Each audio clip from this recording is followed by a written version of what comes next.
এবার ডাক্তার যখন এমন পরিস্থিতিতে চলে গেল, মা হয়তো মা বাঁচবে না হয় সন্তান বাঁচবে, এমন একটা ক্রিটিক্যাল পরিস্থিতির মধ্যে যখন চলে গেল, ডাক্তার এবার আসলো অভিভাবকদের কাছে, আপনারা বন্ড সাইন দেন, আমরা অপারেশন থিয়েটারে ঢুকাবো, এখন আপনারাই সিদ্ধান্ত নেন কাকে বাঁচাবো, মাকে বাঁচাবো নাকি সন্তানকে বাঁচাবো।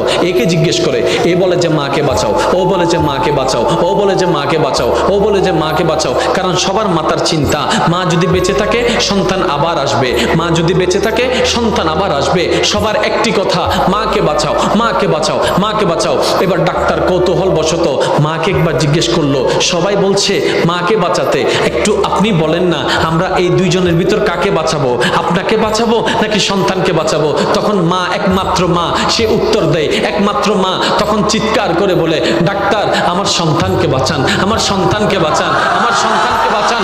ডাক্তার অবাক হয়ে তাকায় রইল, সবাই বলছে আপনার কথা, আপনি বেঁচে থাকলে তো সন্তান আরেকটা আসবে, আপনি কেন সন্তানের কথা বলছেন। এবার মা দুই চোখের পানি ছেড়ে দিয়ে বলে, আমি তো দেখেছি সূর্য কেমন, আমার সন্তান তো এখনো দেখেনি, আমি তো চাঁদকে দেখেছি, আমার মা সন্তান তো চাঁদকে দেখেনি, আমি তো খাবার খেয়েছি, আমার সন্তান তো এখনো খাবার খায়নি, আমি তো দুনিয়া দেখেছি, তারা তো এখনো দুনিয়া দেখেনি, আমি তো এগুলা দেখেছি, তারা তো সেগুলা দেখেনি, আমি তো এগুলা দেখেছি, তারা তো ওগুলা দেখেনি, আমি তো এগুলা খেয়েছি, তারা ওগুলা খায় নাই, আমি দুনিয়া দেখেছি, আমার সন্তান এখনো দুনিয়া দেখেনি। ডাক্তার আমার আর দুনিয়া দেখার দরকার নাই, আমার সন্তানকে দুনিয়া দেখার ব্যবস্থা করে দেন, আমার সন্তানকে দুনিয়া দেখার ব্যবস্থা করে দেন। একজন মা সন্তানের প্রতি এই মায়া, ওই 1% ভালোবাসার অংশ, 1% ভালোবাসার অংশ।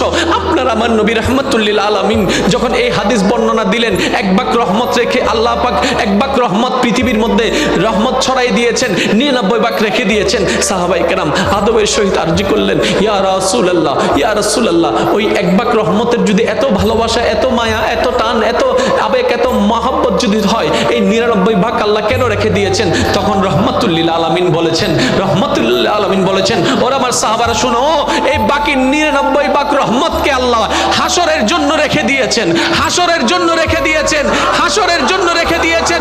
সাহাবায়ে কেরাম বলে, ইয়া রাসূলুল্লাহ, এই 99 রহমত কেন রেখে দিয়েছেন?